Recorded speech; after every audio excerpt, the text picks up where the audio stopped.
This segment of Packard Pokesat was made possible by patrons of the show and viewers like you.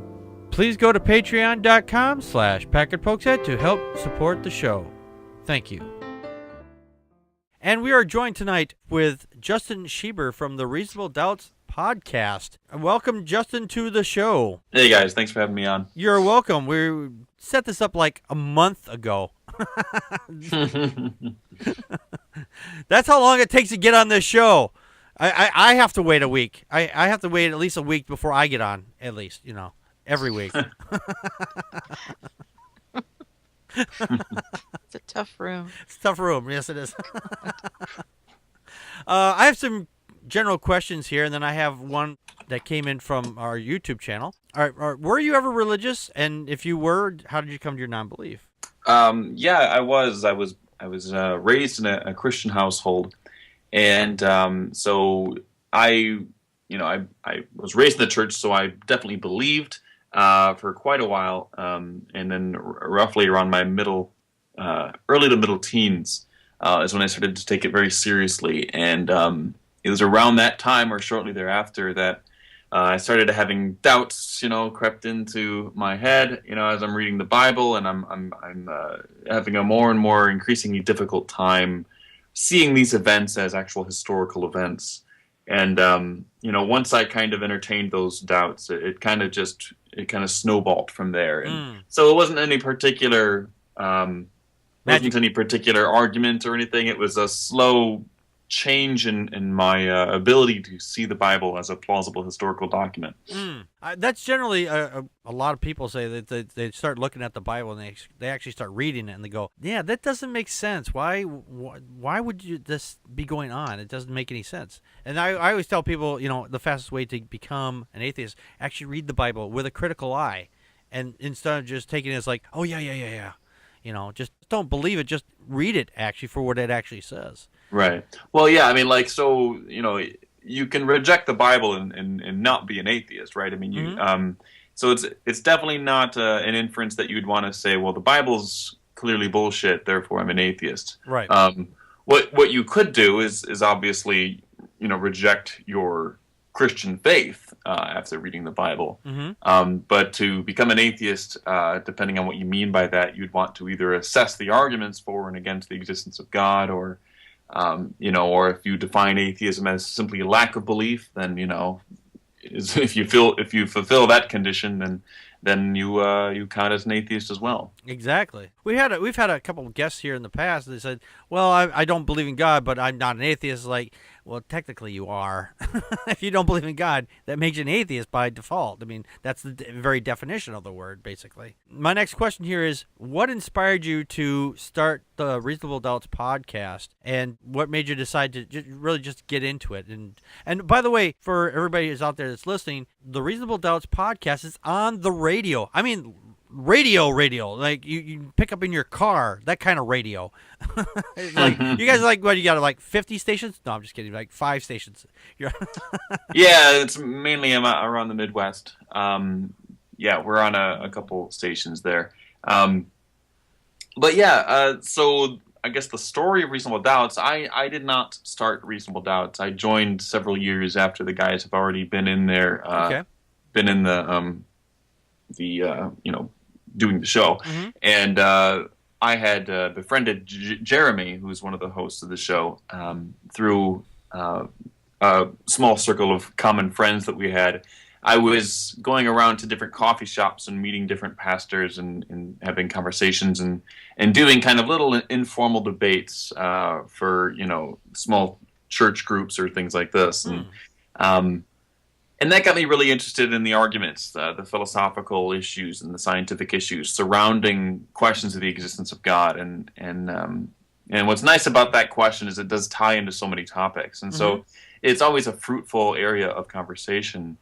And so once I'm doing that, I met Jeremy, and I had listened to the Reasonable Doubts for, since it began. I was a big fan. And so, when I finally met Jeremy, I was a bit of a fanboy, and crazy coincidence, he decided that he needed to bring someone else on, and I was apparently a plausible candidate, so I don't know what he was thinking. That's how I got my start in podcasting. I got invited onto another podcast as well. It's like so, and it just kind of snowballed from there. And look at the results today. Right. How did you guys? By the way, do you know who's got the show onto the radio? Or, I mean, how does that? How do you get that to work? I mean, do you guys like all get together in one recording studio and record then, or? Yeah. So, at least as we're supposed to be doing is going into the studio every other Sunday, and we go in and we don't record live. We record it, and then we like to edit stuff down just because. Mm-hmm. I don't know, like. There needs to be quite a bit of editing after every show, just because of the rabbit trails that go on. You have seen the show. Yeah. And so what we do is, one of the hosts, Dave, he works for a local station that also gets sent to several other stations, and so we get ourselves on the programming in that way. But that's a very small portion of our listenership. The vast majority of the people who listen to our show do so through podcasts and through other social media output. So that's primarily where we get our listenership. Yeah. I don't know of anybody who's come to know of us through the radio.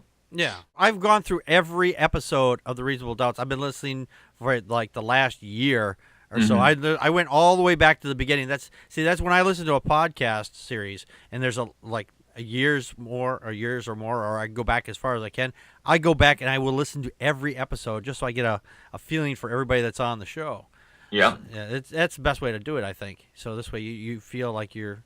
I don't want to say you're there, but I mean the conversations you guys have. It just like I love the segment you guys. God thinks like you, and then the ones where another God not to believe in, or whatever that segment is. I can't remember it off the top of my head. Right. Yeah. So God thinks like you is a segment that our resident psychology professor does. It's where he will go and look at various research in cognitive sciences having to do with psychology of religion, and he'll discuss some recent findings or some findings on some particular topic, and it's always really interesting. So if anybody's interested in psychology of religion, we definitely have a lot of output on that topic. The other topic is polyatheism. That's it. Which is Dave. He's a professor of mythology, and so he will discuss. He'll take a good segment and discuss some particular god from days gone by, and discuss the different the very bizarre stories that accompany these creatures. Right. And so it's always quite interesting. Thor puts a pretty humorous spin on these. Thor cross-dressing was one of my favorite ones, actually. Yeah. With ancient gods, there seems to be a lot of fertile ground for really bizarre stories and absolutely. The thing is, if people out there actually knew the stories of all these other gods out there, I think if they actually knew how these ones were so bizarre, and that they would look at their own Bible and go, yeah, that's just as bizarre. Yeah. Anyway, there's noticeably less masturbating in the Bible than in other. There's the one that has somebody masturbating and they shut out everybody from their mouth. I was like, how does that work? And it was just really weird. Yeah, that's a passage out of Matthew. Yeah. No, I'm kidding. Oh, that's what he was spewing. Okay. No, I was thinking of the one where they were apparently the ground and the earth, the sky and the earth couldn't get together because they were supposedly they were together and they got separated for whatever reason. I forget. Yeah. It was a number of years. Well, it was how Earths get born when a sky loves the Earth very much, then sometimes the sky will take the Earth into its room or something. Right. I don't remember. There was so many you guys have done. They go to the Motel 6. They go to the Motel 6, yeah. Oh. Yeah. No, there's been so many episodes of that. It's just, that's one of my favorite segments on that show. Yeah, it's always a good one. Yeah, it's so funny and informative. That's the best part about it. Mm-hmm. By the way, who edits the show? You said you talked about editing. Who edits that? No, I don't. That responsibility is divided among the rest of the guys. I don't have the patience for that kind of thing.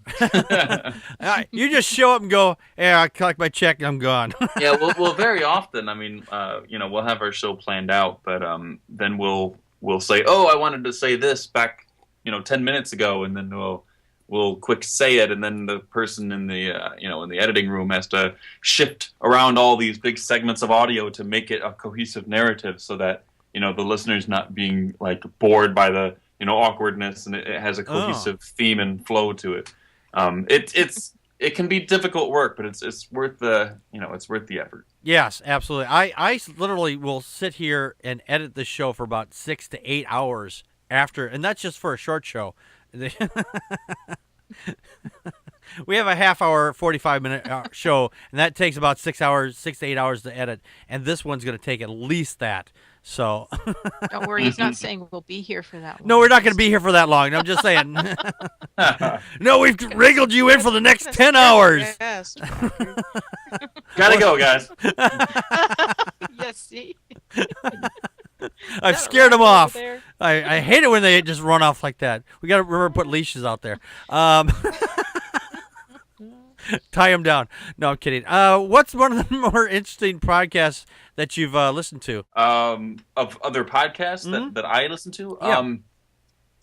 Well, I don't really listen to podcasts that much, but really, of the ones that I do listen to, there's one that I really can appreciate. The amount of depth of research and the seriousness with which they do their production is a show called Hardcore History.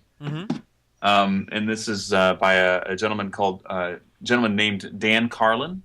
And so what he does is he has these shows where he will go, he'll have a good month where he's off, and then he'll dig so much deep into a particular historical event. And he just gives the context and lays out the just in great detail with, reading quotes from people, and like he just has this beautifully constructed show. So anybody who's interested in history, from ancient Rome to modern Cuban Missile Crises or something, right?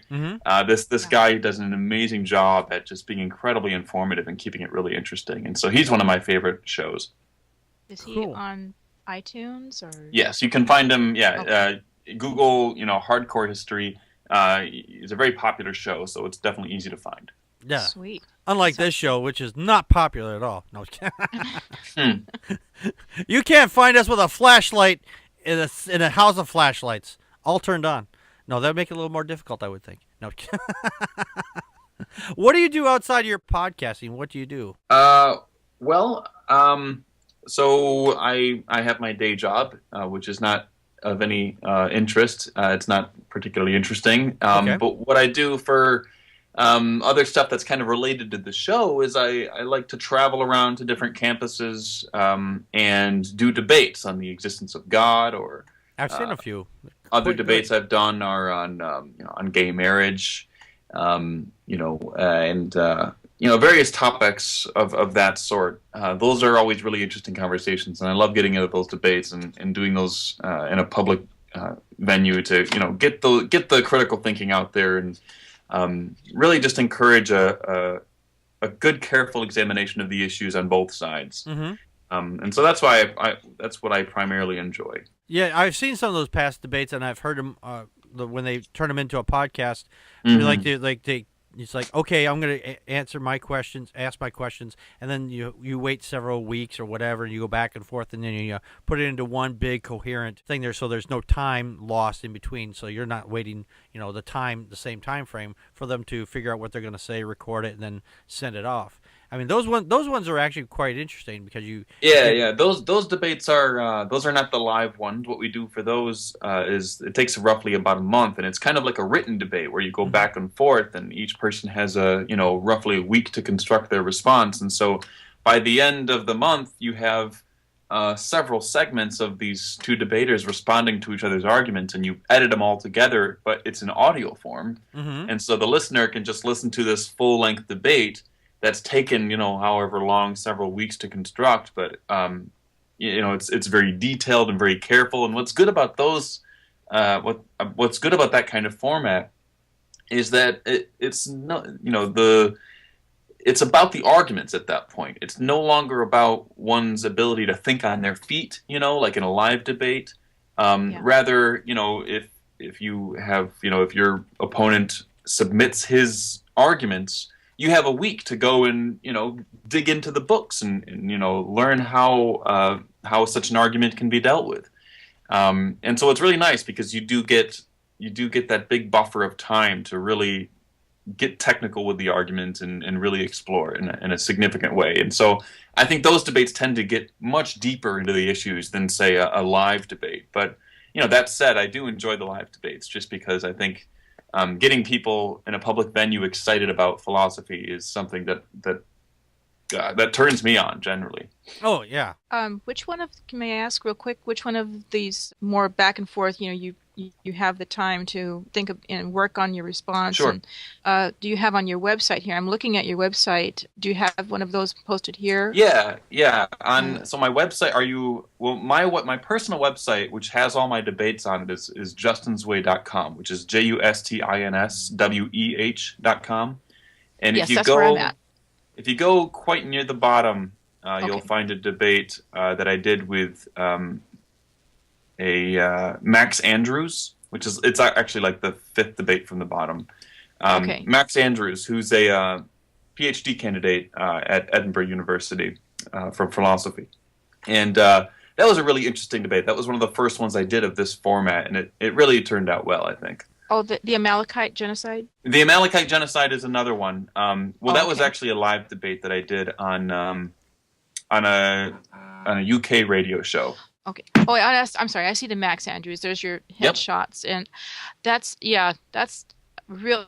I think that's what's really exciting is that you're still debating, but each of these points would be given much more consideration, and Exactly. I think it would end up being very much more thoughtful. That rather than, like you said, instead of just crossing swords in a rapid fire discussion, where things can get tossed out and you're trying to keep track, that I'll have to definitely listen to those. I didn't get that far, so that's Yeah, interesting. absolutely. I think I much more prefer that kind of format for the for the real conversation, the real debate. Right. But so it has that value, but also in the live debate format, it has the value of getting people excited about this stuff. That's true. For the people who are already familiar with the degree of depth that you can have these conversations with, the good technical back and forth debate is I think what people will value. But for those who are new to the conversation, a live debate I think is what can really get their attention and get them excited about the issues. Mm-hmm. Absolutely. We had one question from our YouTube channel. From Talking Primate, he's one of our co-hosts here on the show. He asked, have you ever gotten any death threats? And if so, how would you go about handling them? I have not received any death threats yet. How would I go about handling them? Well, I guess it would depend on how seriously I took the threat. I guess it would just have to be a case-by-case basis. Especially, on the internet, I know that death threats can be a fairly common thing. I've been fortunate enough not to receive any so far, but maybe that's just because I'm too nice. So maybe I'll start being an asshole and we'll see what happens. Please don't. We've received exactly 0 threats or letters or anything for that matter. So You're just not offensive enough. I know we need to be more offensive. We need to skull fuck Rush Limbaugh, I think, maybe before we get anybody gets attention. There you go. If anybody has a question they would like to post it over Twitter, it's use the hashtag PPAPguest, and your Twitter question will show up on the screen here for our guest. Connie, did you have any additional questions for our guest? Yes, just to me say, first of all, I don't usually listen to podcasts, but I spent this week listening to Reasonable Doubts, and then the last couple days listening to your debates, just the top two on your page. I have to say that your debate with Blake Guinta was it was actually quite nice. I enjoyed it a lot. Then today I listened to your debate with Scott Symington, and my stomach was in knots. That was a debate I did at University of Michigan last March, and I don't know. I mean, what's interesting is that a lot of these apologists, I mean, they come in a variety of I guess backgrounds and education, and some people are brand new to the issues, and some people are rather like Blake, for example, is one of the most intelligent believers I know, and so I really enjoyed that debate. It was a good exchange. But not every exchange is like that. Sometimes you'll get someone who read one book on the general issue and thinks that they can go up and debate this stuff, and it takes a lot more it takes a lot more dedication to be able to represent a side well in public like that. And so I don't take my interest lightly. I like to dig in really as far as I can into the literature, and Scott, unfortunately, at least at that time, was unfortunately pretty uninformed and a rather sarcastic individual as well. Well, yes. Well, he hid his lack of information with an extreme amount of bravado, and I'll just leave it at that. Do you have more debates other than the ones that you've posted, or is there another place I could find? Because this is really a nice list. It's just, how far back have you been debating? How long? Actually, it's only for a couple years now, and I've been lucky to get as many opportunities as I have. I've done about 10 live debates now, and several radio debates, and so it's been pretty nice. It's been nice having those opportunities, and actually, right now I've been talking with a couple of different schools about doing some debates in the near future. For 2015, so hopefully that I'll just keep adding to that list. So you're on the advisory board of the Grand Rapids chapter of Center for Inquiry. What exactly is that? Well, the Center for Inquiry is it's a national chain or a national organization, nonprofit organization that promotes science, reason, and secular values. And so they have, around the country in major cities, they'll have different chapters, subgroups of CFI, and I'm on the board of the Grand Rapids one, of the Michigan generally one as well, and so generally what we're doing is the typical activities of a board. You're organizing the events and things like this. So it's been really nice to be able to get involved in the secular community in that way. So it's nice to have. That sounds interesting. I'll have to look that up. I did look at the map, and I think that the nearest hub was down in Portland, ways away from me, but I noticed that, for example, Tacoma Community College, which is not too far from me, has a student group at least there. So absolutely, yes. What's really interesting is that you'll have groups like the Secular Student Alliance, who's the groups are popping up everywhere. It seems that almost every university nowadays has a secular group, and it's really great. Sometimes they even have several. And so what's really nice is that, there's no better time to, start doubting your religion and come to, be out about your atheism, because there's so many groups, there's so many communities ready to, take you in and have that kind of community interaction that you need with like-minded persons. I know that when I was in college, I took one class of logic and one class of philosophy, and then I didn't take any more. I didn't ever complete my degree. Looking back, I wish that I had taken more and gotten involved in some of those groups, because my questioning of my faith probably would have happened a lot sooner than it did. So that just a really respectful professor, and so yeah, that discourse, that kind of discussion and stuff, especially at that age, is really key, I think, to getting young people to think critically. So Absolutely. Yeah. Do we have any questions in the? Yeah, do we have any questions from the chat room? Yes? No? Did everybody fall asleep? I didn't. I don't want to dominate our guests' time. So They're thinking. You've got them all stumped, Justin. play the Jeopardy music. Da, da, da, da, da, da, da. I know it's not too late for me, but it's probably very late for everybody there. So Right. especially for Dawkins' dog. He's Doc and John pond. joins us all the way over from England. Actually, he's all the way Yeah. over across the pond. It's like 3 a.m. there. Joe said, "Thank you for all the work you do." That's not you have to put that in the form of a question, Joe. Well, I appreciate it, Joe. He's one of our other co-hosts on the show here. Your show is very interesting show, so I like the format and everything like that. It just Yes. who comes up with the music that the things there? Was that do you have any input on that or for any new segments, or do you have anything new coming up on the show that you may want to hint at maybe?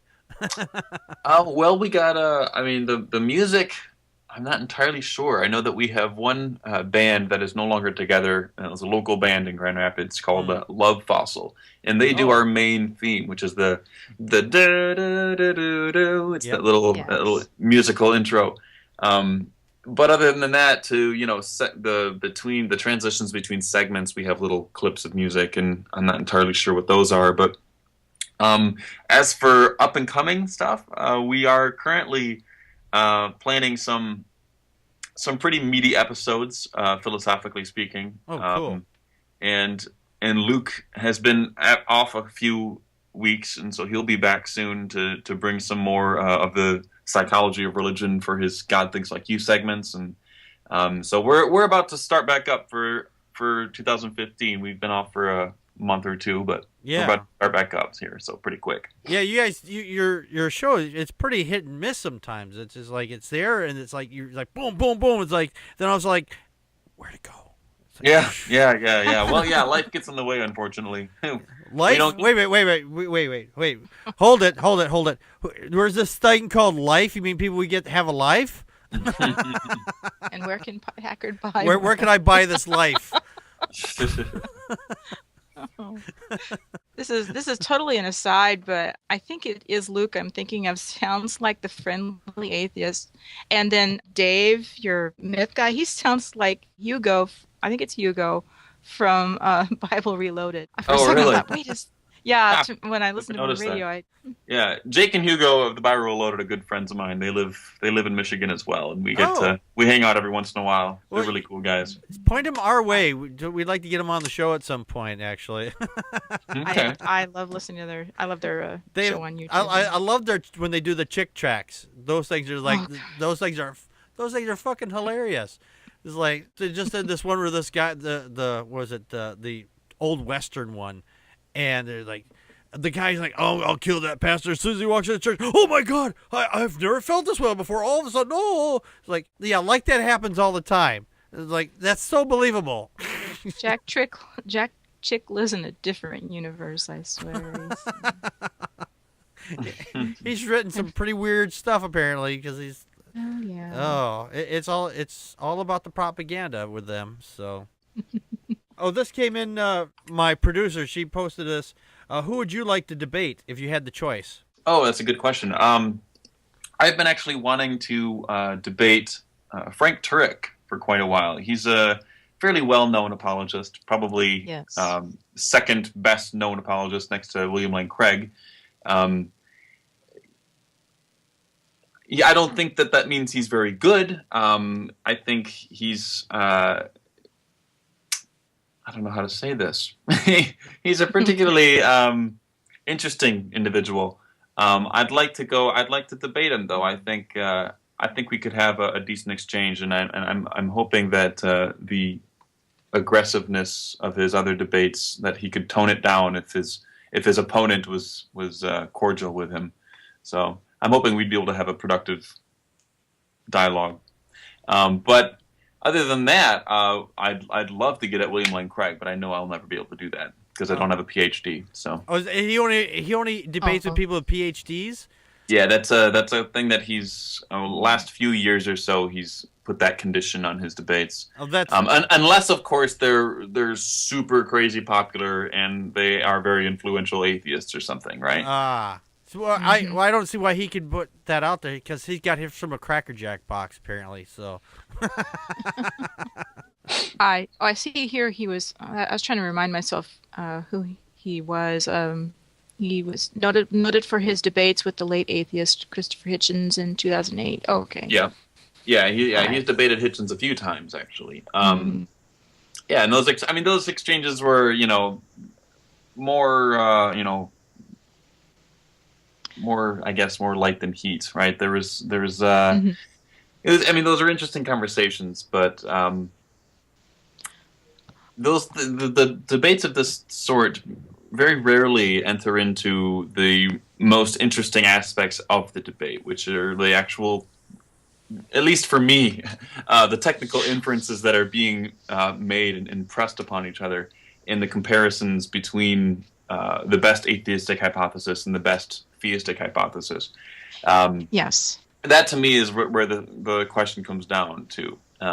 And I just don't. I'd be interested to see how Turk would,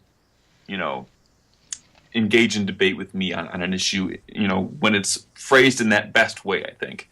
And it's not just because it's the best way, for me to argue. I think that, the theist should want to advocate for the best theistic hypothesis. And, they just generally don't do that. I find this strategy, unusually on both sides, to be rather poor. But that's just me. normally we have Is metaphysical naturalism usually what you Yes, open yeah. with? Yeah, I defend metaphysical naturalism. So primarily when people are debating the existence of God, you'll have the atheist that just wants to say, well, look, I'm not making any positive claims. I just want to say that there's no good arguments for the existence of God, right? But Right. the problem with an approach like that is that, hypothesis testing like that is inevitably comparative. So you always have to be saying, okay, well, theism is a good hypothesis or it's a bad hypothesis. Well, compared to what? Right? I mean, if it's the case that theism is a bad hypothesis, but it's still the best one available, then we should prefer theism. But of course, I don't think that it is the best available. I think that there's an atheistic hypothesis, mainly metaphysical naturalism, that explains the observations that we see in our world much better than theism does, and it's also a simpler hypothesis. Mm-hmm. And so those are two of the more fundamental reasons why I consider myself a metaphysical naturalist and not a theist. But typically, theists are not only advocating theism, but they're advocating a special form of theism. Rather, they're advocating Christian theism, which is theism plus a whole bunch of other stuff. The problem with that, of course, is that with each additional claim, you're lowering the probability, at least the prior probability that you're going to have of that hypothesis. And so you're far more likely to be saying something completely wrong if you're saying a whole lot of things, right? Mm-hmm. So Yes. generally a poor strategy, but if they're Christians, then they should have to defend that. So I don't give people slack merely on that technical point. Right. So We had a comment from the chat room here from Torvian. He says, I find theist arguments to come down to, quote, I believe in this God. He makes me feel fuzzy inside. You can't make me not believe, unquote. And we are getting questions coming in. I don't know why they're not coming in over our Twitter page at the moment, but we did have one from one of our tweets that came in, and that one was from Taliban Cat. We have a variety of fun listeners here. It says, have you ever regretted not being able to think of an excuse to avoid appearing on a podcast? Like he's regretting oh, I wish I'd said no to this guy. No. I am not answering that question. You might want to use it next time.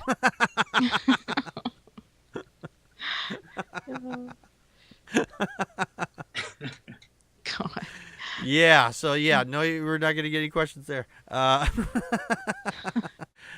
No, I know when I. Oh, go ahead, Dawkins. Dawkins dog in the chat room apologizes. They use car sales of theology, dishonest and intended to make a sale at all costs. Now, I kind of agree with that because they think that they've got to push it, they got to push it, they got to push it, and they're not going to take no for an answer. Well, you have confirmation bias built in for most people with the Bible, with faith. I mean, you had it modeled from the time you're a toddler, and the assumption is always, well, that God is there, and so and this Bible is true. And when you approach that, you just can't take that away. I read the Bible for years and years and years as a Christian, and honestly, I never saw the contradictions in it. There were things that made me uncomfortable, but I didn't question it. I was raised to be very, straightforward, just an obedient girl. And when I did realize that the first few chapters of Genesis was just nonsensical, I was blown away. And I didn't immediately give up religion in that sense, or spirituality, but the whole basis of Christianity is based upon the idea that there's an original sin, and that's why Jesus died and was resurrected. And if there was not a garden there, and there wasn't a snake, and there wasn't all this other stuff, even like any chance of it, then it made no sense to me. Christianity just made no sense. But I still thought that there might be something else. Yeah, my transition was quite a long, lengthy one too. It started originally. I was like I don't know, like 10 or 11, and they said I made the mistake of actually speaking to my mother and my sister, say, I've been reading this thing and doing some stuff. I don't think I quite believe this. And they flipped out, and it's like, I'm not gonna have no atheist in my house. So I'm like, oh, fine, whatever, So I was like, they back then, of course, we didn't have access to these things called the internet, and so it was just a matter of finding out for yourself, and it is a long process. Joe has a question. Oh, Joe has a question. Was Justin on the show when Reasonable Doubts was interviewed Hitchens? If so, what was it like talking to him? No, I was not. That was before my time. I came in like February of 11, and I think they had him a few years earlier than that. They interviewed him prior to his debate with his brother. Which was held at Grand Valley State University, and that was in 2008. So that was a few years before I joined the show.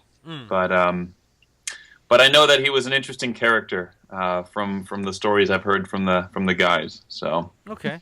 Speaking of debating brothers, do you have siblings that you ever debate with occasionally, or it's like, is it or is it just like say, okay, let's just walk away from this, or you're like, are you ready to go in there with a hammer and nail and go boom? Yeah. So I have two siblings, and one of them we generally agree on the stuff that people would usually be debating about, and the other, and it's just not a topic that we care to discuss, just because on those issues we care about our relationship. Yeah, it's the people we don't give a rat's rip about. It's like, I'll be pretty to tear you down. All right, guys. Well, I do have to get going. But, okay. Well, thank you for having me on the show. Well, thank you, Justin, for joining us. Yes. Thank you so much. Everybody, well, we're just about ready to sign out anyway. So anyway, thank you again, Justin. Check out his podcast, Reasonable Doubts. It's on iTunes, and is there any other place you can find it, Justin? No, primarily on iTunes. Okay, so. Excellent. Yeah, check him out on iTunes and download the show. Go through the archives. There's a lot of good stuff there.